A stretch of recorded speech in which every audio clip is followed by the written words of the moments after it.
Сәлем достар, бүгін сіздермен Народный банктегі ақшаны Каспий банкке аударып үйренетін боламыз.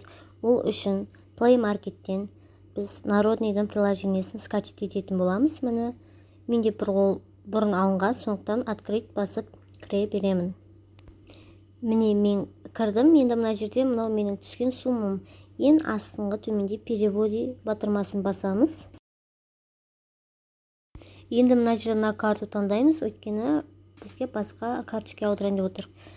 Енді мына жерде менде бұрын Каспий банкке аударып жүргесін сақталып қалған. Міне мен бірден таңдай беремін. Мына жерде біз аударатын сумманы жазғанда міндетті түрде мына түскен суммадан 150 теңгені алып тастаймыз.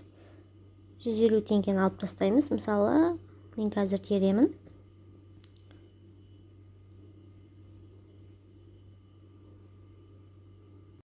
Аударатын суммамызды жазып болған соң, ең астына далее батырмасын басып, подтвердить басамыз. Міне менде енді түсу керек. Жоғары жағында SMS келеді бізге. Міне менің Каспий карточкаме өзімнің аударған суммам түсті. Рахмет, каналыма тіркеліп кетіңіздер.